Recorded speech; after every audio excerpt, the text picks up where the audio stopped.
Uz postojeće privredne potencijale, područje opštine Bogatić po geografskom položaju, reljefu u kome dominira ravnica, raspoloživim prirodnim resursima, plodnim obradivim zemljištem, rezervama vode, mineralnim bogatstvima, termalnim izvorima, istorijskim spomenicima, kulturnim nasleđem i turističkim atrakcijama, predstavlja područje za poslovne poduhvate domaćih i stranih investitora.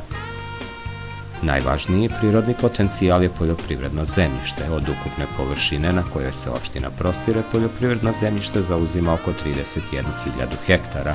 Na 13.000 se proizvodi kukuruz, pšenica na 5.000, a soja na oko 2.500. Povrće, krompir, luk, kupus, paprika, paradajz zauzimaju 2.600 hektara. Oko 3.500 hektara je pod krmnim biljem, a površine koje se ne obrađuju su zanemarljivo male. Područje opštine ima povoljne uslove za gajenje svih vrsta voća. Stočarstvo je tradicionalno razvijeno, naročito svinjarstvo, govedarstvo i ovčarstvo. Vredni stočari godišnje tržištu isporuče 100.000 komada tovnih svinja, oko 17.000 junadi i više miliona litara mleka. Poljoprivrednom proizvodnjom se bavi oko 15.000 stanovnika, nekoliko preduzeća i zemljoradničkih zadruga. Hidrogeotermalni sistem Mačve otkriven je 1982. godine. Iz bušotine u Dublju sa dubine od 412 metara pokuljala je voda temperature 75 stepeni Celzijusovih. Zbog svega područje opštine Bogatić nazivaju srpski red spot. Rezerve geotermalne vode su neiscrpne, a mogućnosti eksploatacije su velike. Za toplifikaciju naselja, u industriji, u sušarama velikog kapaciteta, klanicama, u pogonima za preradu žitarica, voća i povrća, u poljoprivredi, u stakleničkoj i plasteničkoj proizvodnji tokom cele godine, u ribnjacima, u turizmu i balneoterapiji s obzirom na utvrđena lekovita svojstva u lečenju pojedinih oboljenja i na kraju za flaširanje kao zdrava pijaća voda. Eksploatacija geotermalne vode je, nažalost, i posle 3 decenije na nivou pionirskih poduhvata. Ozbiljni projekti do sad nisu pokrenuti, a vrela voda otiče i isparava milione dolara potencijalnih prihoda. Na području opštine ima poljoprivrednog zemljišta u državnoj svojini čiji je korisnik lokalna samouprava, a koje se potencijalnim investitorima može izdavati u zakup na rok do 90 godina. Za zemljište u privatnoj svojini koje može da bude interesantno za ulaganja, ne postoje smetnje za prenos vlasništva. U Bogatiću i okolnim selima postoje velike površine slobodnih kapaciteta preduzeća koja su privatizovana iz zemljoradničkih zadruga, skladišta, hala, poslovnog prostora i zemljišta.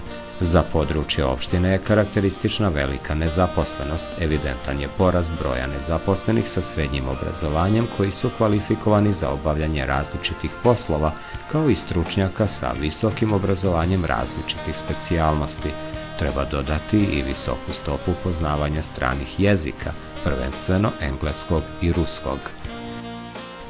Reka Drina protiče kroz područje opštine Bogatić tokom dugim 20 km. Deo korita i priobalni deo jedan je od najboljih majdana veoma kvalitetnih prirodnih minerala. Eksploataciju šljunka i peska u Badovincima, Salašu Cenobarskom i Crnoj Bari obavlja 15 preduzeća, koja godišnje izvade i prodaju više stotina hiljada kubika. Rezerve ovih minerala, najkvalitetnijih u Srbiji, su neprocenjive. Najviše se koriste u građevinarstvu i putnoj privredi sa perspektivom izgradnje industrijskih pogona za proizvodnju galanterije.